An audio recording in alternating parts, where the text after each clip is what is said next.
दोस्तों 14 दिसंबर यानी कि कल इकोनॉमिक टाइम्स में छपे इस आर्टिकल ने, जो कि आप स्क्रीन पर देख सकते हैं, इसने चीन की धड़कनें बढ़ा दी होगी। साथ ही अमेरिका को भी एक बड़ा झटका दिया है। अभी हाल ही में रशियन प्रेसिडेंट पुतिन भारत का दौरा करके गए हैं, जिसके बाद रशिया की तरफ से भारत को S-500 का ऑफर दिया गया। इसके ऊपर हमने दोस्तों कल बात की थी।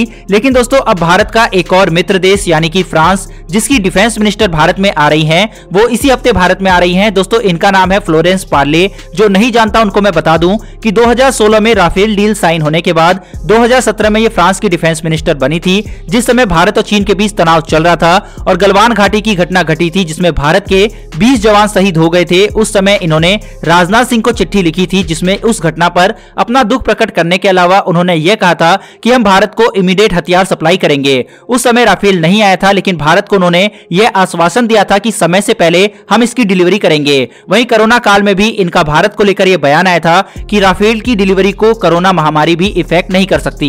और जब राफेल भारत आया तो उसकी सेरेमनी में ये खुद उपस्थित हुई थी। और दोस्तों उस समय फ्रांस भारत के साथ कंधे से कंधा मिलाकर चीन को जवाब दे रहा था। अब दोस्तों इनके रिलेशन भारत के साथ कैसे हैं, इन बातों से पता चल जाता है। लेकिन इनका इस बार भारत आने का मकसद बहुत बड़ा है और भारत को एक ऐसा हथियार फ्रांस से मिल सकता है जिसके लिए भारत सालों से लगा हुआ है। एयरफोर्स में राफेल को देखकर फ्रांस ने इंडियन एयरफोर्स की ताकत काफी ज्यादा बढ़ाई है। वहीं इंडियन नेवी को यह तकनीक देकर भारतीय नेवी को दुनिया की सबसे खतरनाक नेवी में से एक फ्रांस बना देगा।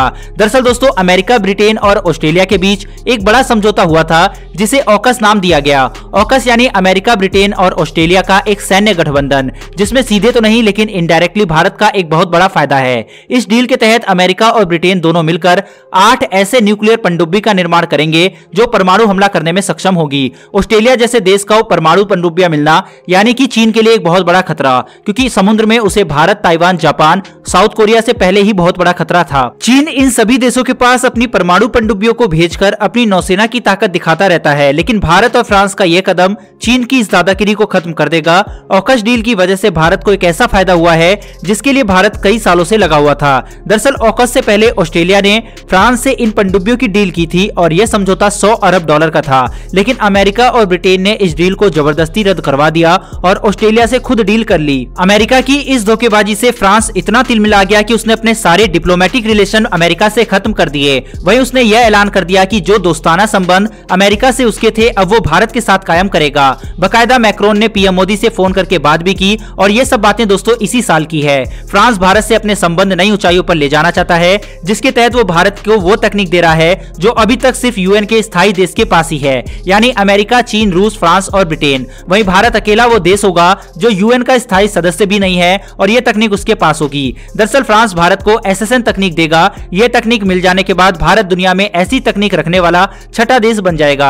अगर भारत की न्यूक्लियर पावर की बात करें तो भारत के पास 2016 से परमाणु पनडुब्बी है। भारत ने 2016 में INS अरिहंत को चालू किया था, लेकिन भारत की अरिहंत एक परमाणु संचालित बैलिस्टिक मिसाइल पनडुब्बी है, यानी SSBN तकनीक से लैस पनडुब्बी। लेकिन भारत को चाहिए SSN से लैस पनडुब्बियां जो बेहद शक्तिशाली होती है। अगर SSN तकनीक वाली पनडुब्बियों की बात करें और इनकी ताकत को देखें तो अमेरिकी वर्जीनिया सीरीज की SSN इस तरह से तैयार की गई है कि उन्हें 33 सालों तक फ्यूल की जरूरत नहीं पड़ेगी। SSN की सबसे खास बात उसकी हाई परफॉर्मेंस न्यूक्लियर रिएक्टर है। भारत न्यूक्लियर रिएक्टर से लैस SSN का निर्माण करना चाहता है। यह दुश्मन के युद्धपोतों का शिकार करने से लेकर टोह लेना, जासूसी करना जैसा कार्य बड़ी आसानी से कर सकती है। SSN को तकनीकी रूप से सबसे जटिल सैन्य प्लेटफॉर्म माना जाता है। ये पानी के भीतर जबरदस्त स्पीड देने में सक्षम है। इन्हें पारंपरिक डीजल इलेक्ट्रॉनिक पनडुब्बियों के विपरीत अपनी बैटरी को रिचार्ज करने के लिए सतह की जरूरत भी नहीं पड़ती।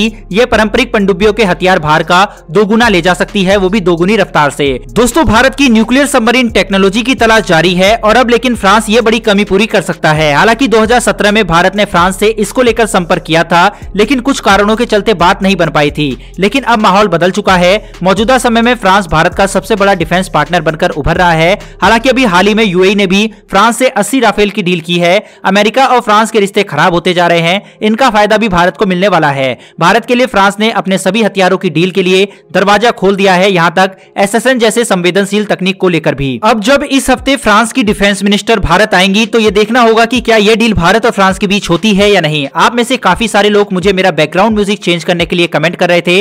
मैंने इस वीडियो में अपना बैकग्राउंड म्यूजिक चेंज किया है। ये वाला म्यूजिक आपको कैसा लगा मुझे कमेंट करके जरूर बताएं। भारत और फ्रांस की दोस्ती के लिए कमेंट बॉक्स में जय हिंद भी लिखना ना भूलिएगा, और अगर पहली बार चैनल पर आए हैं तो चैनल को सब्सक्राइब कर बेल घंटी को दबा लें। फिलहाल दोस्तों इस वीडियो में इतना ही, फिर मिलेंगे डिफेंस से जुड़ी ऐसी एक नई वीडियो के साथ। धन्यवाद, जय हिंद।